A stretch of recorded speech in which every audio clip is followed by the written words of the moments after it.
de Seguros Constitución, Digitel, BOD, PDVSA, Coca-Cola, CanTV, presenta José Vicente Hoy.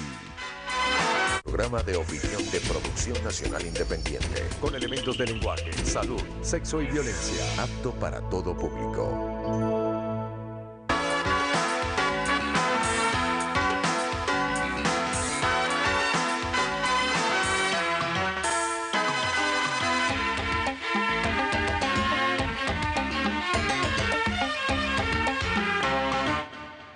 Estamos en Miraflores, en el despacho del presidente de la República.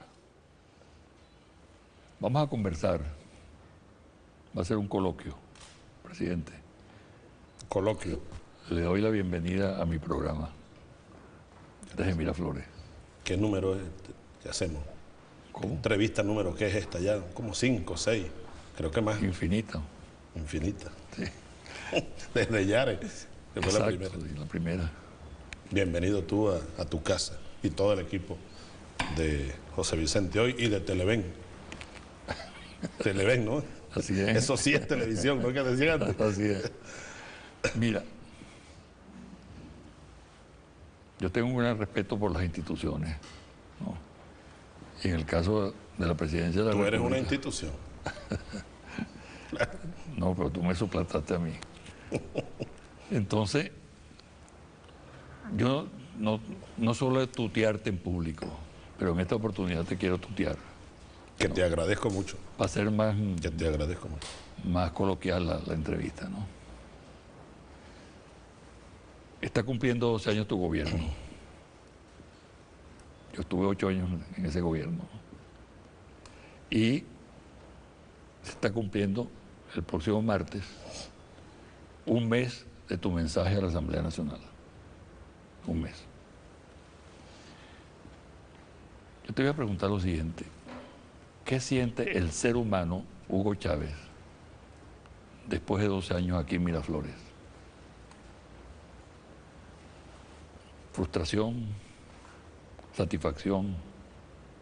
¿Cuál es el sentimiento que te recorre en estas circunstancias? Estás hablando del tiempo. Algunos dicen que es mucho tiempo, 12 años. Como tú sabes y todos sabemos, el tiempo es relativo, como todo. 12 años que parecieran 12 días más bien. Gómez mandó aquí mismo 27 años, que pudiéramos decir que parecieron 27 siglos.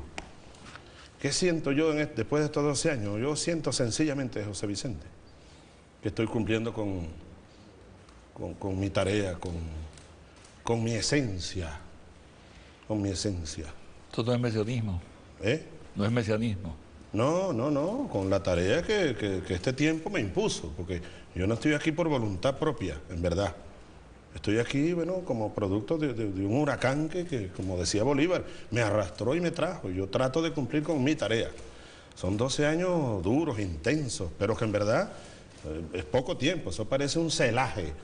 Un celaje. Falta mucho más tiempo para que se pueda sembrar un proyecto nuevo, un proyecto histórico. Pero yo no siento ninguna frustración, no siento ninguna ansiedad. Heidegger, el ser y el tiempo. El ser y el tiempo. Yo tiendo más al esencialismo que al existencialismo a estas alturas de mi vida. Yo fui también presa de la angustia aquella heideggeriana de la muerte, de la vida y la muerte. Ya no, yo ya superé eso. Es decir, estoy en la esencia más que en la existencia. ¿Y cuál es la esencia? Bueno, el ser útil, decíamos allá en la Academia Militar, allá donde comenzó todo esto, según te dije un día, allá en tu programa, aquí en tu programa, hace ya varios años, cuando salí de la cárcel. Me preguntaste, ¿cuándo comenzó todo esto?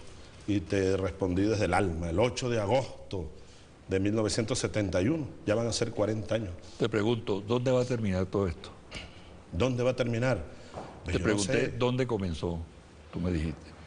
¿En qué va a terminar ahora? Va a terminar, no está escrito, por supuesto, dónde va a terminar, pero yo sí te puedo decir desde el mismo punto de vista de la filosofía esencialista va a terminar, va a continuar, no va a terminar, más bien, no va a terminar. Aquí no hay un fin. Dice Mesaros en El desafío y la carga del tiempo histórico, que el gran desafío del tiempo de hoy es cómo hacer engranar, déjame ver cómo te lo digo, el tiempo limitado de la existencia humana, corporal, con el tiempo ilimitado de la historia. Entonces esto no tiene fin, es un tiempo ilimitado, es un horizonte ilimitado lo que aquí se abrió. Venezuela tenía fin, estaba en una tumba, ahora se abrió un horizonte. Sin embargo, en el tránsito por este nuevo horizonte, cada día habrá más patria. Si me preguntas más bien hacia dónde vamos, hacia la patria, decía Borges, la patria perenne, la patria perpetua más bien decía Jorge Luis Borges. Sin embargo, hay algunas cosas que mueven a la reflexión. Y me lleva a preguntarte en qué se ha fallado. Te preguntaría sobre el burocratismo, te preguntaría sobre la corrupción, te preguntaría sobre la inseguridad, por ejemplo. ¿Por qué se ha fallado? Bueno, ¿qué respuesta tienes tú? Parafrasear a Bolívar, todas esas fallas y muchas más son, decía Bolívar, tristes efectos de las antiguas cadenas. Son tristes efectos, bueno, del viejo modo de hacer política, del viejo Estado burocratizado, de la corrupción profunda, no solo administrativa, sino la corrupción política. La corrupción política, José Vicente, como dice Dussel en su obra, esta que estoy estudiando mucho, Política de la Liberación Arquitectónica, él señala que la corrupción, y de ahí derivan todas las demás, en lo político, es cuando el gobernante se aliena, se desconecta del poder originario que lo trajo a gobernar, en este caso el poder del pueblo. Entonces de ahí, aquí Venezuela estaba corrompida por todos lados, precisamente porque el Estado, el gobierno, las instituciones estaban totalmente desconectadas del poder originario del pueblo, que es el dueño originario del poder. Ahora, todo eso son, te repito, y las fallas que seguimos teniendo y seguiremos teniendo, hay que combatirlas, pero son tristes efectos, ¿no?, de esas antiguas cadenas, de esos antiguos vicios. ¿Y qué respuesta tienen en este momento? Por ejemplo, funcionamiento de la burocracia. Hay mucha crítica. Falta de seguimiento, obras inconclusas, deficiencia en el aparato administrativo. Corrupción, todavía asoma el hocico la corrupción. Yo creo que hay una exageración por parte de la oposición, pero sin duda que existe el tema. La inseguridad. Corrupción que no está exclusivamente ubicada en el espacio público. No, mira, claro, todo lo que estamos haciendo sentido en la lucha global, contra la corrupción en el sector privado y el sector en lo público y en lo privado. Exacto. En el ámbito de la vida nacional. Como te dije, producto de los antivalores del capitalismo, la falta de valores éticos en lo político, en lo administrativo, en lo empresarial. Todo esto de la especulación financiera, todo esto de la banca corrupta, todo esto de la especulación inmobiliaria, del fraude, de lo asqueroso de todo esto. Y en el Estado, pues eso tiene su correlato en las instituciones del Estado.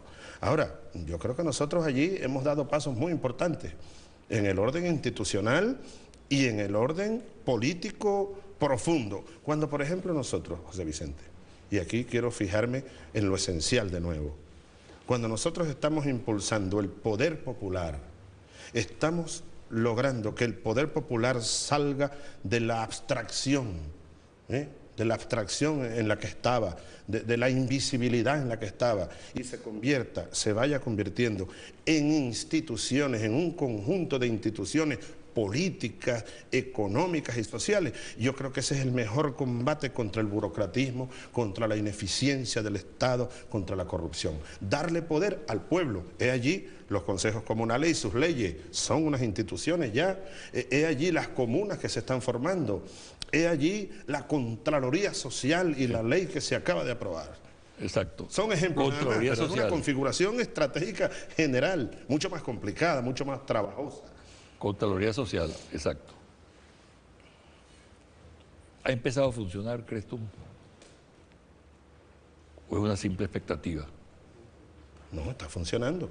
Hay instituciones. Yo creo que por donde quiera que tú vayas, que uno pueda ir por un barrio, por un campo, conseguirá consejos comunales, conseguirá comunas en formación, conseguirá consejos de planificación y ahora conseguirá los consejos de Contraloría que se están formando.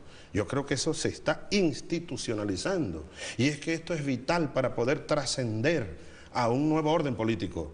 Es decir, la acción estratégica de lo político debe transformar las viejas instituciones y crear nuevas. Otra vez Bolívar, cuando decía en alguno de sus grandes discursos, hay que demoler el viejo edificio y sobre sus ruinas vamos a crear un código nuevo, unas nuevas instituciones, unas leyes eminentemente venezolanas. Eso fue en Angostura. Te pregunto, ¿no hay mucho de voluntarismo en eso que tú expones? Es decir, tú deseas que sea así. Se está realizando, está marchando. Tú lo percibes que está marchando. Vuelvo a la filosofía. Bueno. Ya que me dijiste que era un coloquio, he estado estudiando mucho estas cosas, ¿sabes? Para entenderme, tratar de entender mejor. Bueno, la voluntad, tú hablas de voluntarismo y yo me recojo más bien a la voluntad, como código, como categoría. Hegel decía y lo planteaba, Kant igual. Es decir, la política, la filosofía política tiene su esencia en el poder político. Y el poder político su esencia en la vida. Y la voluntad no es más que el querer ser, el querer vivir. Así que sin voluntad no habría pero ninguna posibilidad de cambio. Ahora, la voluntad se convierte en la esencia del poder.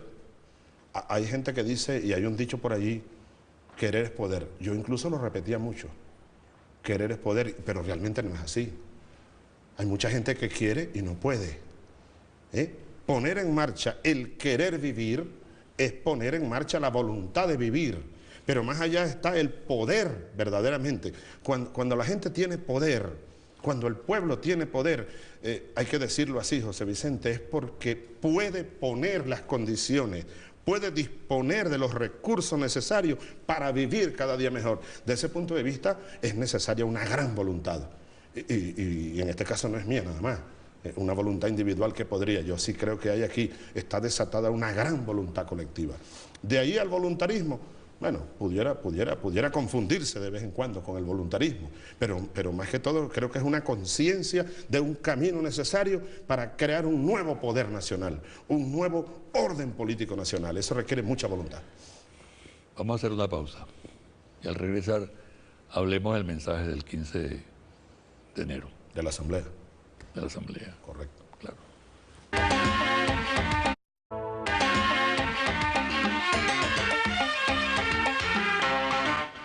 El mensaje del 15 de enero tuvo una particularidad, el escenario, porque la oposición que estuvo durante 5 años ausente, retornó al Parlamento.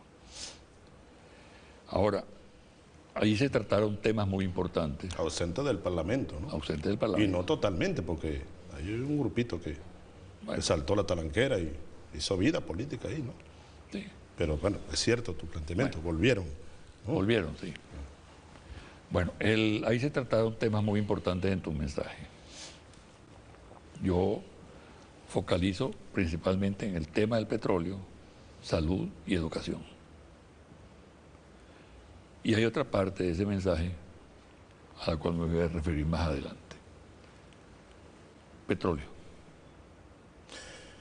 Fíjate que esos 3 temas, ¿no?, nos permiten como colocarnos en perspectiva. Siempre es bueno colocarse en perspectiva.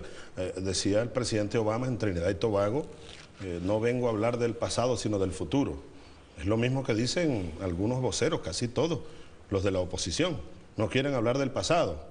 No, la historia esto es para la academia, o huele a naftalina, etcétera. No, hay que ponerse en perspectiva histórica. Generalmente ocurre eso porque le temen al pasado, ¿no? Le temen al pasado, le temen a la historia. Alguien dijo que la historia es subversiva, le temen a la verdad, pero andan desconectados, por tanto, de la realidad, de la razón. Ahora, José Vicente, en 12 años, comparemos, pues tú fuiste mi primer canciller de la revolución, pues, más que mío, ¿no? Del pueblo, del país. Y tú recuerdas, Venezuela era una colonia petrolera. Y eso no obedecía a acontecimientos recientes de los años 80, los años 90. No, ahí lo que hizo fue, sobre todo en los finales de los 80, cuando cae la Unión Soviética, entonces el imperialismo yanqui se afianza, ¿no? Y acelera los mecanismos imperiales. Ahora, ese fenómeno, Venezuela como colonia petrolera, tenía en nuestro país, tenía como existencia nacional, como realidad denigrante de lo que es el ser nacional, casi un siglo, desde la noche en que por esa misma puerta que está ahí, creo que fue por una puerta que está detrás de la esquina caliente allá, yo conseguí una puerta secreta ahí, creo que era la puerta verdadera de este cuarto. Por ahí entró una noche Juan Vicente Gómez, el presidente Castro en Europa, como tú sabes. Ya ¿dónde estabas tú? ¿Estudiando ya? En primaria. Estaba por entrar en primaria. Bueno, 1908. Era diciembre, estaba Pacheco aquí seguramente.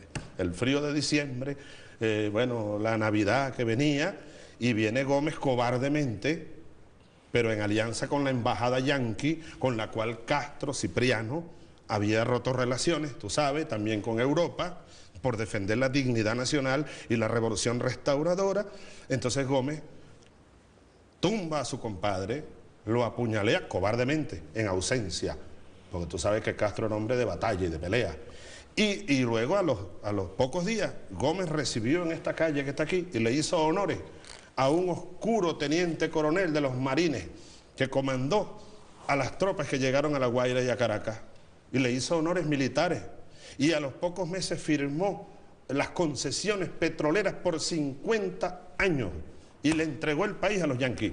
Entonces, oye, nosotros en apenas 12 años hemos roto lo que aquí se cristalizó, se consolidó durante casi un siglo. Éramos colonia petrolera.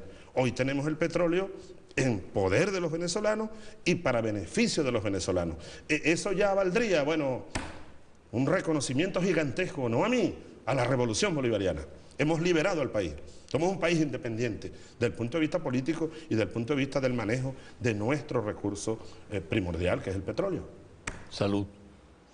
Todos los gobiernos, te iba a decir para terminar, todos los gobiernos que trataron de recuperar el petróleo fueron derrocados y asesinados Carlos Delgado Chalbó y derrocado Rómulo Gallego, y a mí también me derrocaron, solo que por 47 horas, ¿no?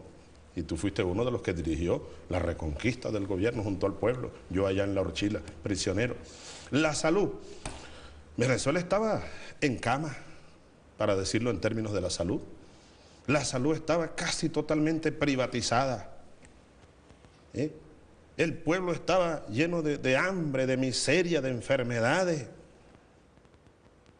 Ahora veamos un país, ahí está el resultado.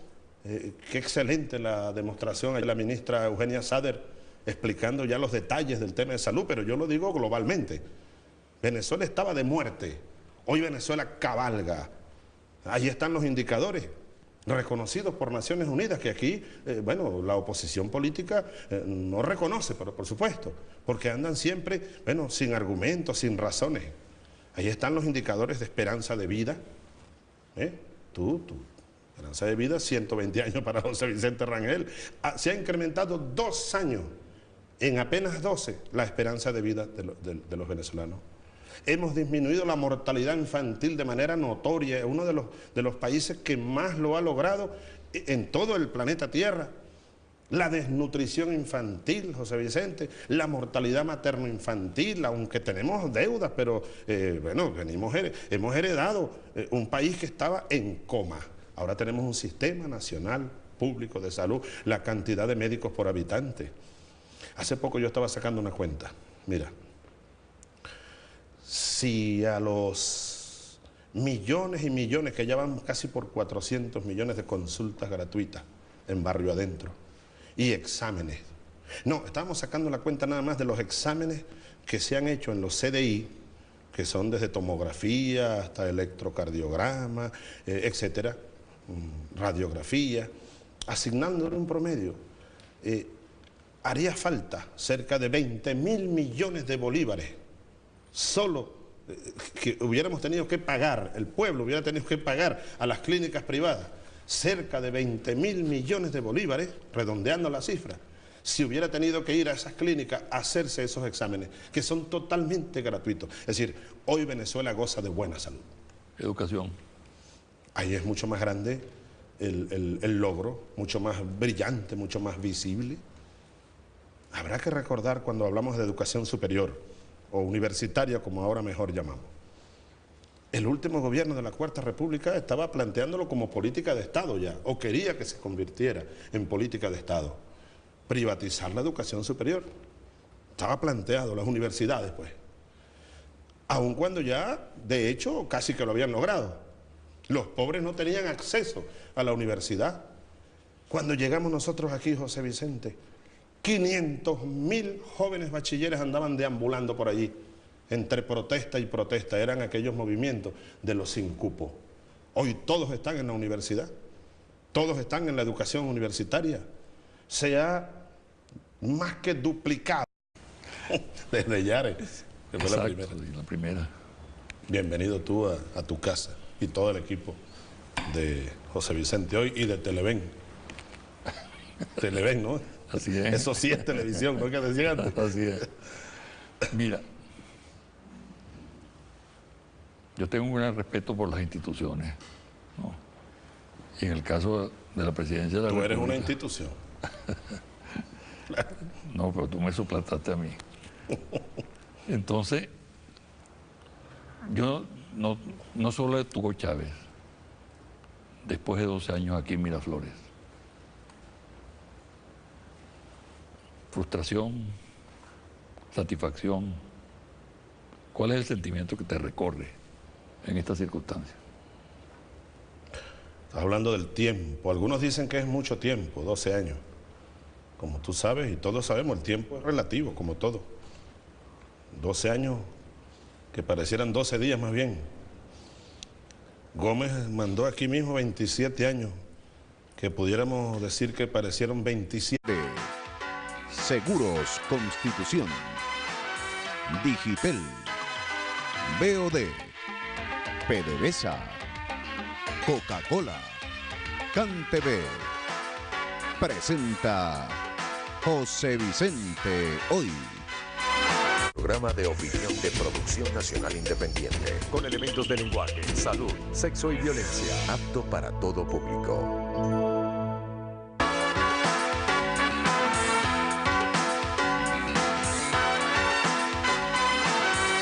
Tutearte en público, pero en esta oportunidad te quiero tutear. Que te agradezco mucho. Para ser más, Que te agradezco mucho. más coloquial la entrevista, ¿no? Está cumpliendo 12 años tu gobierno. Yo estuve 8 años en ese gobierno. Y se está cumpliendo el próximo martes un mes de tu mensaje a la Asamblea Nacional. Un mes. Yo te voy a preguntar lo siguiente. ¿Qué siente el ser humano?